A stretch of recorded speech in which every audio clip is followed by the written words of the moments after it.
Drama స్టార్టింగ్లో మన female lead షియావ్ కనిపిస్తుంది. తను భయపడి నేల మీద కూర్చుని ఉంటుంది. తన చేతులు కూడా కట్టేసి ఉంటాయి. షియావ్ మొహంలో బాధ స్పష్టంగా కనిపిస్తుంది. ఎందుకంటే ఇప్పుడు తనని వేలం వేసి అమ్మబోతున్నారు. కానీ సరిగ్గా అప్పుడే మన మెయిన్ లీడ్ హాన్ షెన్ కన్ను యావ్ మీద పడుతుంది. ఇక తన చూపు యావ్ మీ నుంచి అసలు తిప్పుకోలేకపోతాడు. యావ్ని చూడగానే అక్కడ కూర్చున్న జనమంతా కూడా తనని వేలం వేయడానికి చాలా ఎక్సైట్ అవుతూ ఉంటారు. అప్పుడే షెన్ అసిస్టెంట్ అతనితో, బాస్, 2 నెలల క్రితం యావ్ తండ్రి కంపెనీ దివాలా తీసింది. దాంతో యావ్ తండ్రి ఒక బిల్డింగ్ మీ నుంచి దూకి చనిపోయారు. తన భర్తని అలా పోగొట్టుకోవడం వల్ల యావ్ తల్లి మెంటల్లీ ఇల్లయ్యారు. అప్పటి నుంచి యావ్ కూడా 2 నెలలుగా కనిపించకుండా పోయింది. తను ఇక్కడ దొరుకుతుందని అనుకోలేదు. యావ్ ఫ్యామిలీని నాశనం చేయడం వెనుక ఫెంగ్ ఫ్యామిలీ హస్తం ఉండొచ్చు అని అంటాడు. తర్వాత మనం ఫ్లాష్ బ్యాక్లో చూస్తాం. షెంగ్ అక్కడికి ఒక నెక్లెస్ వేలం కోసం వచ్చాడు. అది వాళ్ళ ఫ్యామిలీకి చెందింది. నిజానికి ఫెంగ్ ఫ్యామిలీ షెంగ్ ఫ్యామిలీని దివాలా తీయించి వాళ్ళకి యాక్సిడెంట్ చేయించింది. ఆ యాక్సిడెంట్ జరిగినప్పుడు ఫెంగ్ మనుషులు ఒక ప్రూఫ్లున్న pen drive, Sheng family necklace తీసుకుని వెళ్ళిపోయారు. ఇక మళ్ళీ సీన్ ప్రజెంట్లోకి వస్తుంది. షెంగ్ ఈ వేలానికి తన అమ్మ నెక్లెస్ను తిరిగి తీసుకోవడానికి వచ్చాడు. కానీ విధి ఇంకోలా నిర్ణయించింది. అప్పుడే షెంగ్ సెక్రటరీ అక్కడికి వస్తాడు. షెంగ్ సెక్రటరీ తనకి చెబుతాడు, బాస్, మీ ఫ్యామిలీ నాశనం అవడం వెనక యావ్ ఫ్యామిలీ హస్తం కూడా ఉండొచ్చు. బహుశా తను మీ శత్రువు కూతురు అయ్యుండొచ్చు అని అంటాడు. ముందుకెళ్ళి అంటాడు, అదృష్టం ఎలా ఆడుకుందో చూడు. ఈరోజు యావ్కి 18వ పుట్టినరోజు. కానీ తను ఏ పరిస్థితిలో ఉందో చూడు. అప్పుడే మనం చూస్తాం, షెన్ కళ్ళలో యావ్ని చూసిన తర్వాత తన మీద ఒక రకమైన పిచ్చి కనిపిస్తుంది. సరిగ్గా అప్పుడే యావ్ వేలం కూడా స్టార్ట్ అవుతుంది. రకరకాల వాళ్ళు తనని కొనడానికి తమ తమ ప్రైజ్లని చెబుతూ ఉంటారు.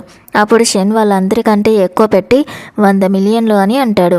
కానీ అప్పుడే ఇంకో పర్సన్ వచ్చి 200 మిలియన్లు అని అంటాడు. దాని తర్వాత యావ్ని ఎలాగైనా సొంతం చేసుకోవాలనుకున్న షెన్ తన కోసం 300 మిలియన్లు అని అంటాడు. ఇక యావ్ కోసం ఇంతకంటే ఎక్కువ పెట్టడానికి ఎవరికీ ధైర్యం సరిపోలేదు. అక్కడ అందరూ సైలెంట్ అయిపోతారు. అప్పుడు యావ్ కూడా షెన్ వైపు చూస్తూ ఉంటుంది.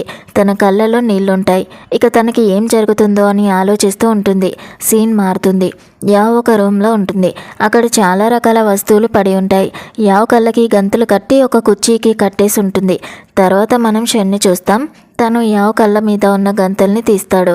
యావ్ షెన్కి చూసి భయపడుతూ, ప్లీజ్ నన్ను ఇక్కడ నుంచి వెళ్ళనివ్వండి. మీరు చెప్పేవన్నీ వినడానికి నేను రెడీగా ఉన్నాను. మీకు ఎంత డబ్బు కావాలంటే అంత అడగండి అని అంటుంది. కానీ అప్పుడే షెన్ యావ్ని పట్టుకొని తనకి దగ్గరగా వచ్చి తన పేరు పెట్టి పిలుస్తాడు. తన పేరు షెన్ నోటి నుంచి వినగానే యావ్ షాక్ అవుతుంది. ఇంకా అతన్ని అడుగుతుంది, మీకు నా పేరు ఎలా తెలుసు? మీకు నేను ముందే తెలుసా అంటూ. అప్పుడు షెన్ తనతో, దాంతో నీకేంటి? నేను నీ మీద 300 మిలియన్లు ఖర్చు పెట్టాను అని అంటాడు. ఇది విన్న యావ్ షెన్తో భయపడుతూ, నేను మీకు మీ డబ్బుని మొత్తం తిరిగిచ్చేస్తాను అని అంటుంది. అప్పుడు షెన్ యావ్తో, నీ కంపెనీ 2 నెలల క్రితమే దివాలా తీసింది. నువ్వు కొద్దిసేపటి క్రితం ఒక వేలంలో ఉన్నావు. వాళ్ళు నిన్ను నీ తండ్రి అప్పుకి బదులుగా కిడ్నాప్ చేశారు. అక్కడ నుంచి నేను సేవ్ చేసి తీసుకొని వచ్చాను. అందుకే ఇక నుంచి నువ్వు నా సొంతమని చెప్పి షెన్ యావ్కి దగ్గరగా వస్తూ ఉంటాడు. యావ్ కూడా తన కళ్ళు మూసుకొని తన తలరాతని అంగీకరిస్తూ భయపడుతూ ఉంటుంది. కానీ షెన్ యావ్ని ఏమీ చేయడు. అతను యావ్ చేతులు విప్పేసి తనని ఎత్తుకుని బెడ్ పైన పడేస్తాడు. తర్వాత షెన్ తన చొక్కా బటన్స్ని విప్పేస్తూ ఉంటాడు. అతని దృష్టి యావ్ మీద ఉండదు. అదే ఛాన్స్ అని చూసి యావ్ షెన్ పైన దాడి చేయాలని చూస్తుంది. తన హెయిర్ పిన్ తీసి షెన్ వైపుగా వెళ్తూ ఉంటుంది. అప్పుడే షెన్ తనని అడుగుతాడు, నువ్వు ఇంతకుముందు ఎప్పుడైనా ఎవరి మీదైనా దాడి చేశావా అని. యావ్ భయపడుతుంది. కానీ అప్పుడే షెన్ తన బెల్ట్తో యావ్ చేతిని కట్టేసి తనని బెడ్ పైన పడేస్తాడు. తర్వాత షెన్ యావ్కి దగ్గరగా వెళ్ళి తనని పట్టుకుని, నువ్వు ఇక్కడ దాడి చేస్తే ఎవరికి అంత తేడాగా ఉండదు. తర్వాత నెమ్మదిగా తన చేయి పైకి తీసుకుని వచ్చి ఈ ప్లేస్లో దాడి చేస్తే జనాలకి కొంచెం ఎక్కువ డ్యామేజ్ అవుతుంది. తర్వాత షెన్ తన చేతులతో యావ్ మెడ పట్టుకుని ఈ ప్లేస్లో దాడి చేస్తే జనాల ఆటే ముగుస్తుంది అని అంటాడు. కానీ అప్పుడే యావ్ భయపడుతూ, ప్లీజ్ నన్ను క్షమించండి, నేను మళ్ళీ ఇలా చేయను అని అంటుంది. అప్పుడు షెన్ యావ్తో, నువ్వు నా ఓర్పుని ఇలా పరీక్షించకు. నేను నిన్ను ఎక్కడ బాధ పెడతాను అని భయపడుతున్నాను అని చెబుతాడు. షన్ తన బ్లూటూత్ ఆన్లో ఉందన్న సంగతి మర్చిపోతాడు. అందుకే అతని సెక్రటరీ అతనికి, బాస్ నేను ఇంకా మైనర్ని, నేను అలాంటి విషయాలు వినకూడదు అని అంటాడు. షన్ సిగ్గుపడుతూ తన బ్లూటూత్ని తీసి పడేసి యావ్ దగ్గరకు వస్తాడు. ప్లీజ్ నాతో సహకరించు, నువ్వు చాలా కష్టపడుతున్నట్టుగా నటించు అని అంటాడు. యావ్కి ఏమీ అర్థం కాదు. షన్ తన నుంచి దూరం జరుగుతాడు. యావ్ ఏదైనా మాట్లాడేలోపు షన్ తనని సైలెంట్గా ఉండమని సైగ చేసి ఇంకా గట్టిగా అరు అని అంటాడు. యావ్ షన్ మాట విని అరవడం మొదలు పెడుతుంది. అప్పుడు షన్ అక్కడున్న మైకులన్నిటినీ వెతికి వాటిని నీళ్ళలో పడేస్తాడు. తర్వాత యావ్ షన్ దగ్గరికి వెళ్ళి నేను ఎంతవరకు అరవాలి అని అడుగుతుంది. షన్ యావ్తో 2 గంటల వరకు ఇలాగే అరుస్తూ ఉండు, ఎందుకంటే నేను చాలా లాంగ్ లాస్టింగ్, నువ్వు తాగిన నీళ్ళలో మత్తు మందు ఉంది అని అంటాడు. తర్వాత తను యావ్ని పట్టుకుని బాత్రూంలోకి తీసుకెళ్తాడు. అలా తను తన చేతులతో యావ్కి షవరిస్తూ ఇప్పుడు నీ మీద మందు ప్రభావం తగ్గిందా అని అడుగుతాడు. షన్ నుంచి తప్పించుకోవడానికి యావ్ తనని హక్ చేసుకుని నాకు చాలా చలిగా ఉంది అని అంటుంది. కానీ అప్పుడే షన్ తనని హక్ చేసుకుని తన 2 చేతులు పట్టుకుంటాడు. తర్వాత అతను యావ్తో, ఒక అమ్మాయి నాతో ఉండి తన ఒంటి మీద ఒక్క మచ్చ కూడా లేదంటే దాని అర్థం నేను యూస్లెస్ అని అంటూ కావాలని తన వేళ్లతో తన మెడ మీద మచ్చలు పెడతాడు. సరిగ్గా అప్పుడే యావ్ కూడా అతని చేతుల్ని కొరికేస్తుంది. అలా అక్కడి నుంచి పారిపోతుంది. యావ్ వెళ్ళిపోయిన తర్వాత షన్ షవర్ తీసుకుంటాడు. షవర్ తీసుకుని బయటికి రాగానే యావ్ తన కోసం వాటర్ పట్టుకుని నిలబడి ఉంటుంది. షన్ యావ్ చేతుల్లోంచి ఆ వాటర్ తీసుకొని తాగేస్తాడు. నీళ్లు తాగిన వెంటనే షన్ మత్తులోకి వెళ్ళి అక్కడే పడిపోతాడు. అప్పుడు మనకి తెలుస్తుంది యావ్ కావాలని షన్ నుంచి తప్పించుకోవడానికి అతని వాటర్లో మత్తు కలిపింది అని. షన్ స్పృహ తప్పగానే తను వెంటనే షెంగ్ బట్టలు అతని గన్ను తీసుకుని అక్కడి నుంచి పారిపోతుంది. యావ్ వెళ్ళిపోయిన తర్వాత షన్ జస్ట్ స్పృహ తప్పినట్టుగా నటిస్తున్నాడని మనకి అర్థమవుతుంది. తను యావ్ గురించి ఆలోచిస్తూ ఈ క్యూట్ అమ్మాయిని హ్యాండిల్ చేయడం నాకు చాలా కష్టం అనుకుంటా అని అనుకుంటాడు. తర్వాత సీన్ మారుతుంది. కాసేపటికే గార్డ్స్ యావ్ని పట్టుకుని షన్ ముందుకు తీసుకొని వస్తారు. అలా గార్డ్స్, మిస్టర్ షన్, ఈ అమ్మాయి మీ నుంచి పారిపోవడానికి చూస్తుంది, ఈ అమ్మాయిని హ్యాండిల్ చేయడానికి మా హెల్ప్ ఏమైనా కావాలా అని అంటారు. అప్పుడు షన్ ఆ గార్డ్స్తో, నాకు ఎలాంటి హెల్ప్ అవసరం లేదు, ఈ అమ్మాయి ఒక పిల్లి లాంటిది, అది గోర్లు పెట్టి రక్కుతూనే ఉంటుంది అని అంటాడు. షన్ మాట విని ఆ గార్డ్స్ అక్కడి నుంచి వెళ్ళిపోతారు. గార్డ్స్ వెళ్ళిపోయిన తర్వాత షన్ యావ్తో, నిన్ను నేను కొంచెం తక్కువ అంచనా వేశాను, సరే ఇప్పుడు నా దగ్గరికి రా అని అంటాడు. యావ్ కూడా షన్కి భయపడుతూ స్లోగా తన దగ్గరికి వెళ్తూ ఉంటుంది. యావ్ షన్కి దగ్గరగా రాగానే షన్ తనని పట్టుకుని హక్ చేసుకుంటాడు. తర్వాత షన్ యావ్ నుంచి తన గన్ని తీసుకొని, నువ్వు నాకు మత్తిచ్చావు కదా అని అంటాడు. అప్పుడు యావ్ ప్లీజ్ నన్ను క్షమించండి అని అంటుంది. కానీ సరిగ్గా తన మాటని కట్ చేస్తూ షన్ తనతో, నీ దగ్గర ఏదైనా చైనీస్ మెడిసిన్ లేదా, అది వాడు ఇక నుంచి అని అంటాడు. ఇక అప్పుడు షన్ తను మత్తు కలిపేటప్పుడు చూశాడని యావ్కి అర్థమవుతుంది. తను మాట్లాడేలోపు షన్ తనతో, ఇక్కడ అంతటా గార్డ్స్ ఉన్నారు, నువ్వు ఇక్కడ నుంచి ఒంటరిగా ఎక్కడికి పారిపోలేవని అంటాడు. అప్పుడు యావ్ భయపడుతూ, మిస్టర్ షన్, మీరు చాలా శక్తివంతులు అని నాకు బాగా తెలుసు, దయచేసి నన్ను కాపాడండి అని అంటుంది. అప్పుడు షన్ యావ్తో, ఈరోజు నా మూడ్ చాలా బాగుంది, నువ్వు కిటికీ బయట చూడు, ఈరోజు నీ బర్త్డే కదా, అందుకే నేను నీకు ఒక గిఫ్ట్ని ఇవ్వాలనుకుంటున్నాను అని అంటాడు. షన్ మాటలు విని యావ్ చాలా భయపడుతుంది. ఎందుకంటే షన్ చేతిలో గన్ ఉంది, అతను తనని బాధ పెడతాడేమో అనుకుంటుంది. అలా భయంతో కళ్ళు మూసుకుంటుంది. కానీ అప్పుడే తనకి బయట నుంచి ఫైర్ క్రాకర్స్ సౌండ్ వినిపిస్తుంది. యావ్ కళ్ళు తెరిచి చూస్తుంది. షన్ తన కోసం ఆకాశం మొత్తాన్ని అందంగా అలంకరించాడు. ఆమె తన కళ్ళ ముందు ఆకాశంలో చాలా ఫైర్ క్రాకర్స్ని చూస్తుంది. షన్ తన బర్త్డే కోసం ఇదంతా చేశాడు. కానీ అప్పుడే షన్ బ్లూటూత్ నుంచి, బాస్ అంతా రెడీగా ఉంది అనే వాయిస్ వస్తుంది. షన్ యావ్తో, నువ్వు రెడీనా అని అడుగుతాడు. యావ్కు షన్ మాట అర్థం కాదు. అప్పుడే అక్కడ ఒక బ్లాస్ట్ అవుతుంది. బ్లాస్ట్ అయ్యే టైంలో షన్ తన గురించి పట్టించుకోకుండా యావ్ని తన బాడీతో పూర్తిగా కవర్ చేస్తాడు. తర్వాత మనం చూస్తాం, ఆ బ్లాస్ట్ వల్ల కిటికీ పగిలిపోతుంది. షన్ యావ్ని తీసుకుని ఒక తాడుతో పక్కనే ఉన్న బిల్డింగ్లోకి వెళ్ళిపోతాడు. తర్వాత అతను యావ్ని ఎత్తుకొని తన కార్ దగ్గరకు వస్తాడు. ఫైనల్గా వాళ్ళిద్దరూ ఆ ప్లేస్ నుంచి పారిపోతారు. ఇప్పుడు యావ్ ఫ్రీగా ఉంది. అప్పుడు యావ్ దృష్టి షెంగ్ పైన పడుతుంది. తనకి చాలా గాయాలు అయి ఉండడం చూస్తుంది. ముందుకెళ్ళి యావ్ తన వేళ్లతో షెంగ్ గాయాలని తాకి, మీకు చాలా గాయాలు అయ్యాయి, నొప్పిగా ఉందా అని అడుగుతుంది. యావ్ మాట విని షెన్ నవ్వడం మొదలు పెడతాడు. ఎందుకంటే చివరికి తను ఒక మాఫియా. అతనికి అలాంటి చిన్న గాయాలు కావడం మామూలే. ముందుకెళ్ళి తను యావ్తో నేను బాగానే ఉన్నాను అని అంటాడు.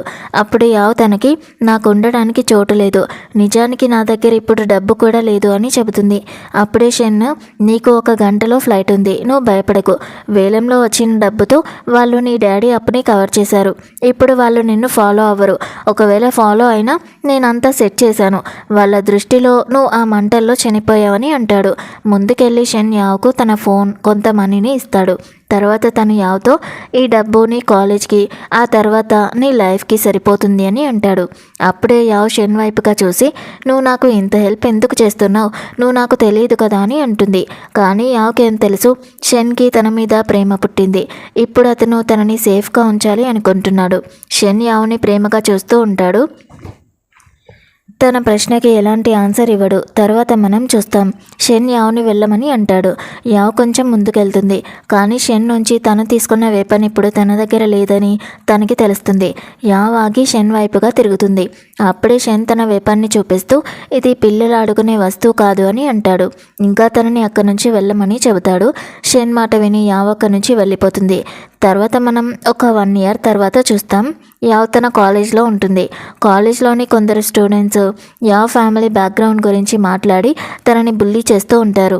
వాళ్ళ మాటలు విన్న తర్వాత పాపం యావ్కి తన పాత విషయాలు గుర్తుకొచ్చి చాలా బాధపడుతుంది.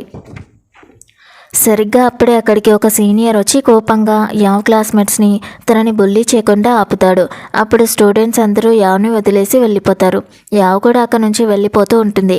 కానీ ఆ సీనియర్ తనని మధ్యలోనే ఆపేసి క్లాసెస్ అయిపోయిన తర్వాత నువ్వు నాతో బయటకు వస్తావా అని అడుగుతాడు. యావ్ ఆ సీనియర్కి ఈరోజు హెల్ప్ చేసినందుకు థ్యాంక్స్ చెప్తుంది.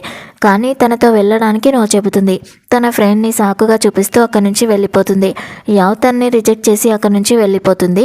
యావ్ వెళ్ళిపోయిన తర్వాత ఆ సీనియర్ కోపంగా యావ్ని చూస్తూ ఈరోజు తను మంచోళ్ళ నటించిందంతా వేస్ట్ అయిపోయింది అని అనుకుంటాడు.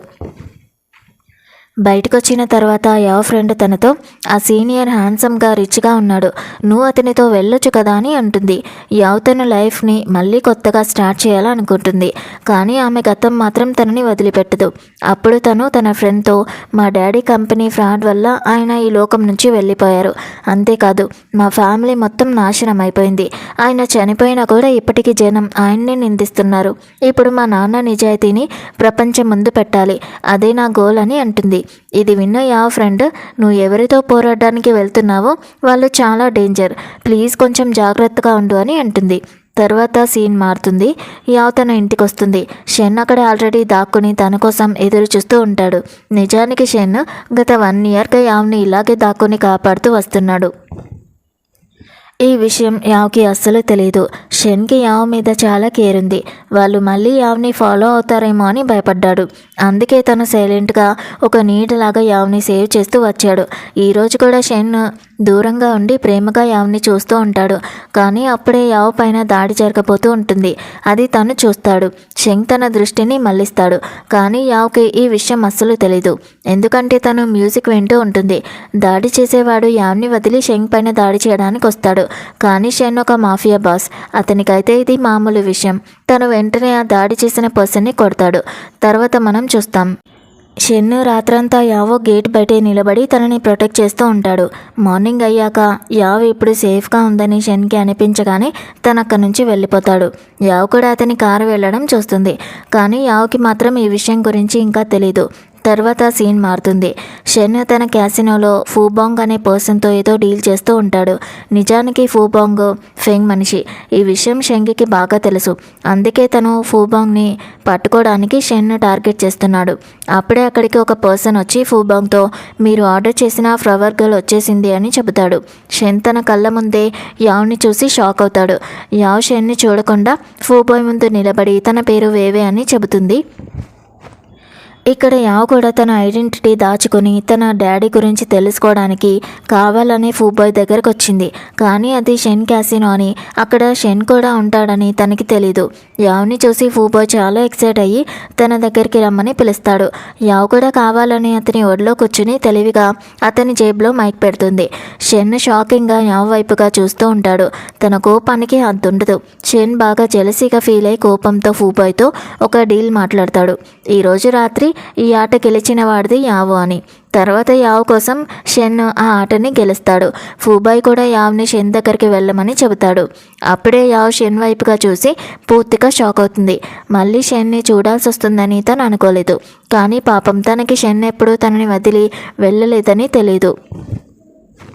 యావ్ బయటికి వెళ్తున్నట్టుగా నటిస్తుంది. అలా అక్కడి నుంచి వెళ్ళిపోతుంది. షెన్ కూడా యావ్ వెనకాలే వచ్చి ఛాన్స్ చూసి తనని ఒక పక్కకి తీసుకుని వెళ్తాడు. తర్వాత కోపంగా నువ్వు ఇక్కడ ఉంటావని నేను అస్సలు అనుకోలేదు అని అంటాడు. యావ్ తనని తోసేసి తనని దూరం చేసుకోవడానికి ట్రై చేస్తుంది. కానీ షెన్ తన 2 చేతులు పట్టుకుని తన దగ్గరకు వచ్చి నీ కాలేజీ చదువు కోసం నేను డబ్బులు ఇచ్చాను, అవి నీకు సరిపోలేదా? అందుకే నువ్వు ఇదంతా చేయాల్సి వస్తుందా? నువ్వు 4 సంవత్సరాలు హాయిగా ఉండడానికి సరిపడా డబ్బు ఇచ్చాను కదా, ఇప్పుడైతే 1 ఇయరే అయింది అని అంటాడు. యావ్ నిజం చెప్పకుండా అబద్ధం చెబుతూ ఇక్కడ నేను ఇంకా ఎక్కువ డబ్బు సంపాదించడానికి వచ్చాను, నా లైఫ్ లగ్జరీగా జీవించడానికి వచ్చాను అని చెబుతుంది. యావ్ మాటలు విన్న షెన్కి కోపం కంట్రోల్ తప్పి కోపంతో గోడపై ఒక గుద్దుతాడు. తర్వాత తను యావ్తో నేను నీతో ప్రేమగా ప్రవర్తించాను, అందుకే నేను మంచివాడిని అనుకుంటున్నావేమో అని అంటాడు. యావ్ ఏదైనా మాట్లాడకముందే షెన్ బలవంతంగా యావ్ని ఎత్తుకుంటాడు. తర్వాత తన రూమ్కి తీసుకొని వెళ్ళి తనని బెడ్ పైన పడేసి దగ్గరికి వస్తాడు. తర్వాత యావ్ నడుం పట్టుకుని తన దగ్గరికి లాక్కుంటాడు. కోపంగా యావ్ డ్రెస్ తీసేయబోతూ ఉంటాడు. కానీ అప్పుడే యావ్ భయపడుతూ ఆగండి, నేను మీకు అన్ని విషయాలు చెప్పడానికి రెడీగా ఉన్నాను అని అంటుంది. అలా నేను ఇక్కడికి మా నాన్న గురించి నిజం తెలుసుకోవడానికి వచ్చాను, ఎందుకంటే మా ఫ్యామిలీ మొత్తం ఒకే రోజు నాశనం అయిపోయిందని నేను నమ్మలేకపోతున్నాను, దీని వెనుక వేరే వాళ్ళ ప్లాన్ ఉందని నేను అనుకుంటున్నాను అని అంటుంది. అప్పుడు షెన్ నీకు ఫూబాయ్ పైన డౌట్ ఉందా అని అడుగుతాడు. దానికి యావ్ నాకు తెలీదు, కానీ నేను అతన్ని మా నాన్నతో మాట్లాడడం చూశాను, ఆ రోజు నుంచే ఈ ప్రాబ్లం స్టార్ట్ అయింది అని చెబుతుంది. యావ్ మాటలు విన్నాక షెన్ కోపం చూపిస్తూ తనని తిడుతూ ఈ విషయాల్లో నువ్వు తల దూల్చాల్సిన అవసరం లేదు, నీ ఫ్యామిలీ కూడా శక్తి లేనిది, నువ్వు కూడా అంతే, ఇది ఎంత డేంజరో నీకు తెలుసా అని అంటాడు. కానీ అప్పుడే యావ్ ప్రవర్తన మారిపోతుంది. తను షెన్కి క్లోజ్గా రావడానికి చూస్తూ ఉంటుంది. ఇది చూసిన షెన్కి డౌట్ వచ్చి బయట నీకు ఎవరైనా ఏదైనా తినిపించారా అని అడుగుతాడు. యావ్ చెబుతుంది బయట ఎవరో నాకు వైన్ ఇచ్చారు అని. ఎవరో యావ్ డ్రింక్లో మందు కలిపారని షెన్ అర్థం చేసుకుంటాడు. దాని కారణంగా యావ్ స్పృహలో లేదు. తనకి చాలా హాట్గా అనిపిస్తూ ఉంటుంది. కానీ షెన్ యావ్ని ఏం చేయకుండా ఎత్తుకుని తీసుకెళ్ళి చల్లటి నీళ్ళ టబ్లో కూర్చోబెడతాడు. తర్వాత యావ్ని ఇప్పుడు నీకు బాగా అనిపిస్తుందా అని అడుగుతాడు. తర్వాత సీన్ మారుతుంది. షెన్ బయట కూర్చుని ఉంటాడు. యావ్ తన దగ్గరకు వస్తుంది. షెన్ చేతులకు చాలా గాయాలయ్యాయని యావ్ చూస్తుంది. అందుకే తను షెన్ దగ్గరకు వచ్చి అతనికి మందుని రాస్తూ మీకు ఈ గాయాలు ఎలా అయ్యాయని అడుగుతుంది. ఈ పిల్లకి నేను ఎంత ముఖ్యమో అసలు అర్థం కావడం లేదు అని షెన్ మనసులో అనుకుంటాడు. నిజానికి షెన్ యావ్ వల్ల ఇంటి బయట తనని కాపాడుతూ ఉన్నప్పుడు ఆ గాయాలు అవుతాయి. ఆ విషయం యావ్కి అస్సలు తెలియదు. కానీ షెన్ ఇది నీ వల్ల కాదు, అందుకే నువ్వు దీని గురించి ఆలోచించాల్సిన అవసరం లేదు అని అంటాడు. తర్వాత యావ్ అసలు మీరు ఏం చేస్తూ ఉంటారు, మీరు ఈ ప్లేస్లో ఎందుకున్నారు అని అడుగుతుంది. కానీ షెన్ యావ్తో అబద్ధం చెబుతూ తాను ఒక సెక్యూరిటీ కంపెనీలో పనిచేస్తానని, ఇక్కడి క్యాసినో ఓనర్ తనని రిక్రూట్ చేశాడని, క్యాసినోలో జరుగుతున్న అన్ని తప్పుడు పనుల గురించి తెలుసుకోవడానికి వచ్చానని చెబుతాడు. అది విన్న యావ్ కళ్ళలో ఒక ఆశ కనిపిస్తుంది. తాను షెన్తో ప్లీజ్ మీరు మా నాన్న గురించి తెలుసుకుంటారా, నేను మిమ్మల్ని హైర్ చేయాలనుకుంటున్నాను అని అడుగుతుంది. కానీ అప్పుడే షెన్ యావ్ మెడ పట్టుకుని తన దగ్గరికి లాక్కుంటాడు. అలా కోపంగా నీకింకా బుద్ధి రాలేదా, ఈ ప్రపంచం చాలా డేంజర్, నీలాంటి చిన్న పిల్ల ఈ ప్రమాదకరమైన ప్రపంచంలో బ్రతకలేదు అని అంటాడు. కానీ యావ్ నా జీవితం గురించి ఇప్పుడు నాకు పట్టదు, నా జీవితంలో బతకడానికి కూడా ఏమీ మిగల్లేదు, మా నాన్నగారి నిజం మాత్రమే అందరి ముందుకి తీసుకురావాలనుకుంటున్నాను అని అంటుంది. షెన్ యావ్కి దూరంగా జరిగి హెల్ప్ చేయడానికి ఒప్పుకోడు. ఎందుకంటే యావ్కి డేంజర్ రావడం తనకి ఇష్టం లేదు. షెన్ మాటలు విన్న యావ్ సాడ్ అవుతుంది. నిరాశగా అక్కడి నుంచి వెళ్ళిపోతుంది. యావ్ వెళ్ళిపోయిన తర్వాత షెన్ సెక్రటరీ తన దగ్గరికి వచ్చి బాస్ మీరు ఆ పిల్లని మోసం చేశారు, మీరు సెక్యూరిటీ కంపెనీలో ఉన్నారని చెప్పారు, కానీ మీరు బ్లాక్ వాటర్ అనే ఈ ప్రపంచంలోని అతిపెద్ద సీక్రెట్ సొసైటీకి హెడ్ అని తనకి చెప్పలేదు, అండర్ వరల్డ్లో మిమ్మల్ని అందరూ కింగ్ అని పిలుస్తారని కూడా అంటాడు. కానీ అప్పుడే షెన్ నువ్వు నీ పని చూసుకో అని అంటాడు. ఆ పైన యాంగ్ లూయీని పిలవమని చెబుతాడు. యాంగ్ లూయీ షెన్ కోసం పనిచేస్తూ ఉంటుంది. యాంగ్ లూయీని చూడగానే షెన్ చాలా కోపంగా ఉంటాడు. కోపంతో అక్కడున్న గ్లాస్ని నేలకేసి కొట్టి యాంగ్ లూయితో నీకెంత ధైర్యం, నీ వల్ల ఆ పిల్ల ఈరోజు ఇబ్బందుల్లో పడేది, నువ్వు ఎప్పటి నుంచి అమ్మాయిల డ్రింక్లలో మందు కలపడం మొదలు పెట్టావని అంటాడు. షెన్ అంత కోపంగా ఉండడం చూసి యాంగ్ లూయి షెన్ దగ్గరికి వెళ్ళి నీల్ డౌన్ చేసి భయపడుతూ షెన్ని క్షమించమని అడుగుతుంది. తర్వాత షెన్ తనని హెచ్చరిస్తూ ఇక మీద ఇలా జరగకూడదు అని అంటాడు. అలా అక్కడి నుంచి వెళ్ళమని చెబుతాడు. యాంగ్ లూయి వెళ్ళిపోయిన తర్వాత షెన్ సెక్రటరీ తనతో, బాస్ రేపు ఫూబాయ్ ఒక పార్టీకి వెళ్తున్నాడు, ఇక మీద ఫూబాయ్ ఫోన్కి వచ్చే అన్ని మెసేజ్ల గురించి మనకి ముందే తెలుస్తుంది. మేము అతని ఫోన్ని ట్రాక్ చేశాం, కానీ అతను ముందుగానే తన ఫోన్ని క్లీన్ చేసేసాడు, అందుకే మాకు అతని దగ్గర నుంచి ఏ ఇంపార్టెంట్ విషయం దొరకలేదు అని చెబుతాడు. ఈ విషయం తెలుసుకున్న షెన్కి కాస్త వింతగా అనిపిస్తుంది. ఫూబాయ్ రేపు తన బాస్ ఫెంగ్ని కలవబోతున్నాడని తనకి అర్థమవుతుంది.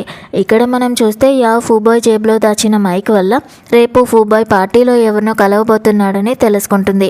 తర్వాత సీన్ మారుతుంది. యావ్ కావాలని ఫూబాయ్ పార్టీకి వస్తుంది. అక్కడ షెన్ ముందుగానే ఉంటాడు. యావ్ని అక్కడ చూసిన తర్వాత షెన్ ఫేస్లో ఒక నవ్వు కనిపిస్తుంది. అది చూసి యాంగ్ లూయి చాలా జెలసీగా ఫీల్ అవుతుంది. నేను ఇంతకుముందు షెన్ ఫేస్లో ఎప్పుడు ఎవరి కోసం కూడా ఇలాంటి నవ్వుని చూడలేదు, అసలు ఈ అమ్మాయి ఎవరు అని యాంగ్ లూయి అనుకుంటుంది. తర్వాత సీన్ మారుతుంది. ఫూబాయ్ మిస్టరీ మ్యాన్ ఫెంగ్ని కలుస్తాడు. వాళ్ళిద్దరూ మాట్లాడుకుంటూ ఉంటారు. ఫెంగ్ ఫూబాయ్తో, యావ్ డాడీ మిస్టర్ సి మాకు వ్యతిరేకంగా ఉండేవాడు, అతని వల్ల మాకు చాలా నష్టం జరిగింది, అందుకే మేము మిస్టర్ సిని అడ్డు తొలగించుకోవాల్సి వచ్చింది అని అంటాడు. ఇదంతా యావ్ కూడా దాక్కుని వింటూ ఉంటుంది. తన డాడీ గురించి తెలుసుకొని తనకి పెద్ద షాక్ తగులుతుంది.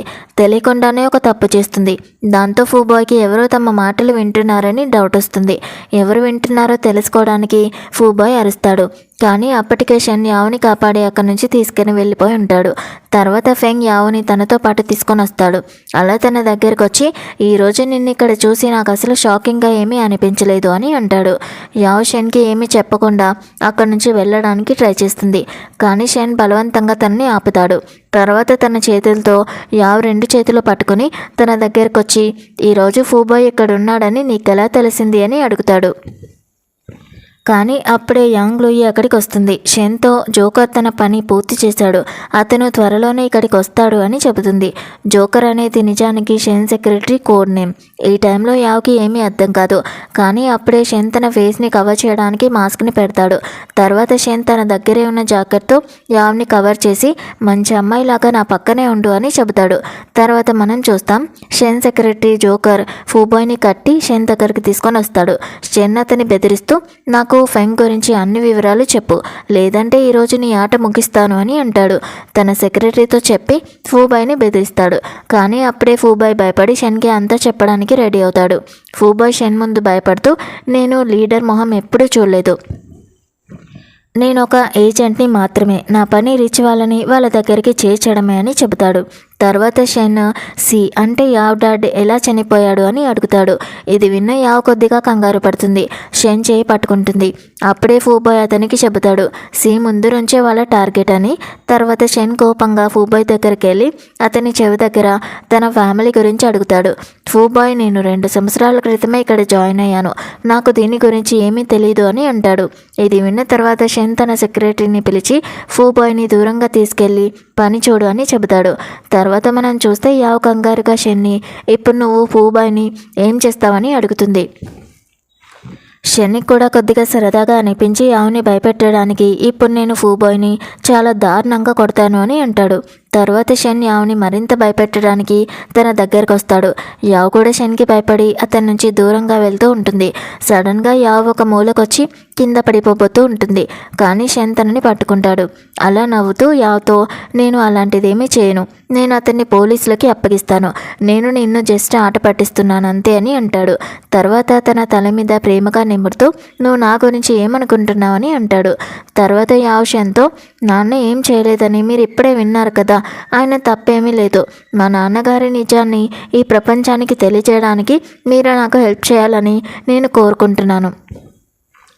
నేను మిమ్మల్ని హైర్ చేయాలనుకుంటున్నాను అని చెబుతుంది. అప్పుడే షెన్ను, నేను ఎంత ఖరీదైన వాడినో నీకు తెలుసా? ఈ ప్రపంచం చాలా ప్రమాదకరం. నువ్వు ఇప్పటికే అందరి ముందు ఎక్స్పోజ్ అయ్యావని అంటాడు. కానీ అప్పుడే యావ్, నేను నా జీవితం మొత్తం మీకు ఇవ్వడానికి సిద్ధంగా ఉన్నాను. ఇప్పటి నుంచి నా జీవితం పూర్తిగా మీదే అని అంటుంది. ఇది విన్న తర్వాత షెన్ షాకింగ్గా యావ్ని చూస్తూ ఉంటాడు. షెన్ నోటి నుంచి ఒక్క మాట కూడా రాదు. కానీ యావ్పై అతనికి ఉన్న ప్రేమ, కేర్ అతని కళ్ళలో స్పష్టంగా కనిపిస్తుంది. షెన్ యావ్తో మాట్లాడేలోపు యాంగ్ లూయి, నీ ఇంట్లో ప్రాబ్లమ్స్ సాల్వ్ చేయడానికి మాకంత టైం లేదు అని అంటుంది. ఇది విన్న తర్వాత యావ్ సాడ్గా సైలెంట్గా అక్కడి నుంచి వెళ్ళిపోతుంది. తర్వాత సీన్ మారుతుంది. యావ్ తన డాడీ గురించి నిజాన్ని బయట పెట్టడానికి ఫూబాయ్ ఇంట్లోకి వెళ్ళడానికి చూస్తుంది. ఫూబాయ్ జైలుకి వెళ్ళిన తర్వాత ఇప్పుడు అతని ఇంట్లో ఎవరూ లేరని యావ్కి తెలుస్తుంది. యావ్ నైట్ చీకట్లో సీక్రెట్గా ఫూబాయ్ ఇంట్లోకి వచ్చి హాల్లోకి వస్తుంది. తను గదిలోకి రాగానే ఎవరో, నేను నీకోసమే ఎదురు చూస్తున్నాను, ఇంత లేట్ చేసావెందుకు అని అంటారు. ఇది విన్న తర్వాత భయంతో యావ్ అక్కడే కూర్చుండిపోతుంది. అలా భయంతో కళ్ళు కూడా మూసుకుంటుంది. తర్వాత బ్రతిమాలతో, దయచేసి నన్ను వెళ్ళనివ్వండి, నేను పొరపాటుగా ఇక్కడికి వచ్చాను అని అంటుంది. అక్కడ షెన్ ముందుగానే యావ్ కోసం ఎదురు చూస్తూ ఉంటాడు. తాను యావ్ దగ్గరికి వెళ్తాడు. యావ్ భయపడుతూ నెమ్మదిగా తన చేతిని ఫేస్ మీద నుంచి తీసి షెన్ వైపుగా చూస్తుంది. షెన్ని చూసి తను ఊపిరి పీల్చుకుంటుంది. షెన్ తన దగ్గరకు వచ్చి కూర్చుంటాడు. యావ్ షెన్ని, మీరు ఇక్కడేం చేస్తున్నారు అని అడుగుతుంది. కానీ షెన్ మాత్రం తన చేతిని పట్టుకుని, నువ్వు నన్ను అడుగుతున్నావా, రాత్రిపూట నువ్వు నా ఇంట్లోకి వచ్చి అని అంటాడు. అప్పుడే యావ్కి తెలుస్తుంది షెన్ ఫూబాయ్ వైఫ్ నుంచి ఆ ఇంటిని కొనుక్కున్నాడని. తర్వాత మనం చూస్తే షెన్ యావ్ వైపుగా ప్రేమగా చూస్తూ, నువ్వు నన్ను హైర్ చేయాలనుకున్నావు కదా, నీ ఫ్యామిలీ కేసు పరిష్కరించడంలో నేను నీకు హెల్ప్ చేస్తాను అని అంటాడు. ఇది విన్న తర్వాత యావ్ చాలా హ్యాపీగా, మీరు నిజంగా నాకు హెల్ప్ చేస్తారా, కానీ మీకు ఇవ్వడానికి నా దగ్గర ఏమీ లేదు కదా అని అంటుంది. అప్పుడే షెన్, నాకు నీ నుంచి ఒకే ఒక్క మాట కావాలి, నువ్వు ఎప్పుడూ నా పక్కనే ఉంటానని, డేంజర్లో పడకుండా ఉంటావని నాకు ప్రామిస్ చేయని అంటాడు. అప్పుడు యావ్ కూడా ఓకే అని అంటుంది. షెన్ ప్రేమగా తన తలని నిమురుతాడు. షెన్ కూడా తన మనసులో, నేను ఏ స్థితిలో ఉన్నా ఈ ప్రపంచం నుంచి నేను నిన్ను ఎప్పుడూ సేవ్ చేసుకుంటాను.